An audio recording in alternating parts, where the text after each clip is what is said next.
So hi everyone, my name is Palor. I'm the Financial Coaching Coordinator with Twin Cities Habitat for Humanity. And today we're going to talk about renting versus buying, things to consider as you're trying to decide if renting or buying is better for you. And we're going to talk about some benefits of homeownership and owning a home. So there's definitely positives and negatives or drawbacks with both renting and buying. And some things to consider and ask yourself when deciding which is better for you is, what can you afford? How long do you plan to stay in the home? Is stability or flexibility more important to you? Are you prepared to make home repairs and conduct maintenance? And more importantly, can you afford those repairs? And then what are your financial, career, and family goals?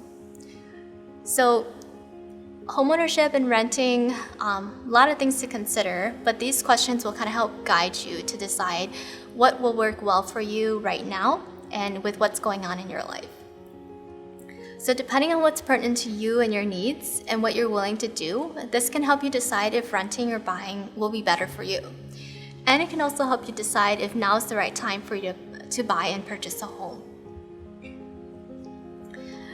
So if you've decided you want to purchase a home, some general benefits of homeownership and things to think about is buying a home offers you independence. You have that ability to make your own decisions regarding how you're going to use your home, and there's a little bit less constraints that you would have with renting based on like criteria or what your landlord or property management will require for you to do.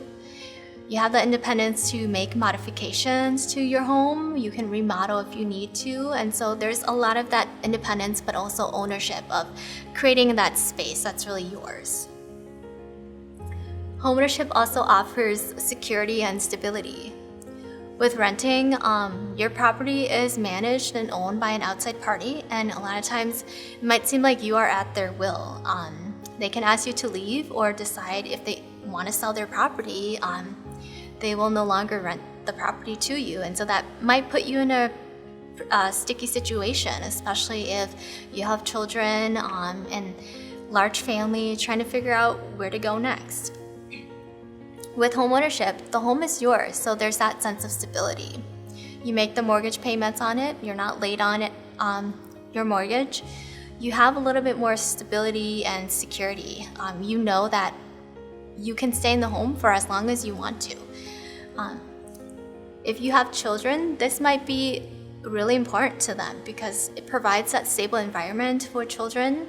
Less moving around means that they can stay in their same schools, be in touch with their same friends, and just that stable environment for them to grow and to learn.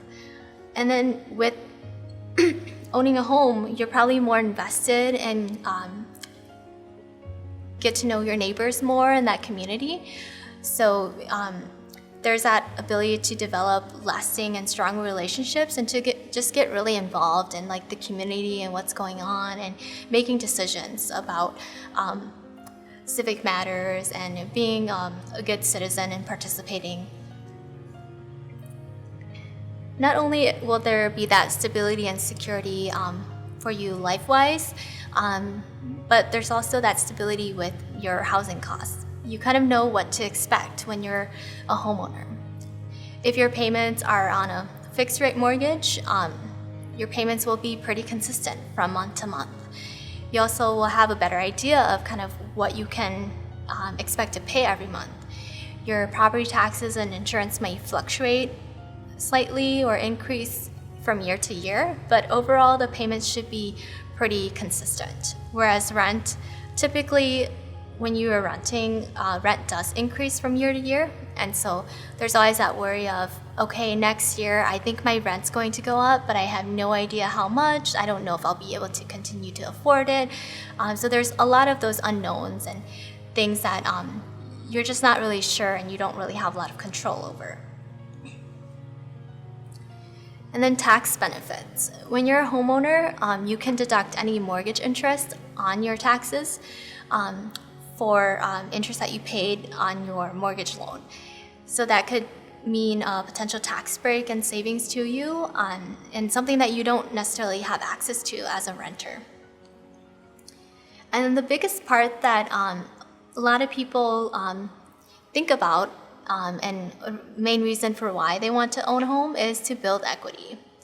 So what is equity? Equity is just the value of your share and your interest in the home and the property that you own. It's the current market value minus any liens attached to the property. So it's essentially just the part of the home that you actually truly own. So as the value of your home increases, you will benefit from that increase when you sell. And so you have a little bit more equity because of that market appreciation. And you can also gain equity through a down payment. So when you make a down payment on your home, whatever that amount is, that's equity that you already own. That's something that you own, the value of the home that you yourself own already. With a renter, there's no ability to build that equity. All of your rent payments go towards your landlord or the property manager, and there's nothing that you can really take or build as you make those payments. So that's a pretty common drawback for renters, and a big pusher for people who want to own a home is they want to build that equity for themselves. And then it can also be used as an asset. You can leverage the equity in your home for large financial expenses such as a home repair project or paying for your children's college tuition. So again, it can work to your benefit, and which is why it's appealing and a lot of people want to build that equity. And lastly, it's just an asset that you can pass on to your children or family members. After you pass on or when you've paid off your mortgage, it's something that you can pass on. Whereas when you're renting, you don't have that option. If your children want to rent that apartment, they would have to go sign their own lease. It's not something that you can just kind of pass on or transfer to them. So there's lots of benefits to owning a home. Some may be realized sooner, and others may take a longer amount of time to benefit from. So like that equity, as you continue to pay on your home, the amount that you actually own in the home will increase over time. So assessing your needs and what you want will help you determine if homeownership is the right choice for you. But there's also a lot of benefits there too. So thanks for watching. Be sure to like, comment, and subscribe. And for more first-time homebuyer tips, visit our website at home.tchabitat.org.